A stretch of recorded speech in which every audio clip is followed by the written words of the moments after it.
Best wishes ಕೊಡೋದಕ್ಕೆ ಬಂದಿದ್ದಾರೆ. What a beautiful moment. ಆತ್ಮೀಯವಾದ ಸ್ವಾಗತ ನಮ್ಮ ಕರುನಾಡ ಚಕ್ರವರ್ತಿ, ಎಲ್ಲರ ಪ್ರೀತಿಯ ಹ್ಯಾಟ್ರಿಕ್ ಹೀರೋ ಶಿವಣ್ಣ ಅವರಿಗೆ. Let's love this moment. Let's live this moment. Let's live this moment. Let's love this moment. Let's love this moment.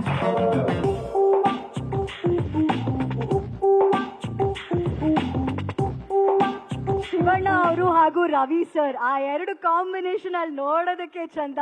ನಿಜವಾಗ್ಲೂ ನಂದೇ ಪುಣ್ಯ ಅನ್ಸುತ್ತೆ ಇಲ್ಲಿ ಅವರಿಬ್ರು ಒಂದೇ ಫ್ರೇಮ್ ಅಲ್ಲಿ ಹಿಂಗ್ ನೋಡೋದು. ಹಾಗೆ ಒಂದು ದೃಷ್ಟಿ ತೆಗೆದುಬಿಟ್ಟು ಅವ್ರಿಗೆ ಇವತ್ತಿನ ಕಾರ್ಯಕ್ರಮ ಮುಂದುವರಿಸೋಣ.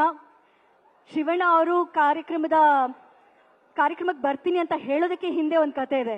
ಸಿನಿಮಾ ಆರಂಭ ಆದಾಗಿಂದ ನನ್ನ ಸಪೋರ್ಟ್ ಇದೆ, ಪ್ರೀತಿ ಇದೆ ಅಂತ ಹೇಳಿದವರು ಇವತ್ತು ಕಾರ್ಯಕ್ರಮಕ್ಕೆ ಬಂದೇ ಬರ್ತೀನಿ ಅಂತ ಬಂದಿದ್ದಕ್ಕೆ ಥ್ಯಾಂಕ್ ಯು ಶಿವಣ್ಣ.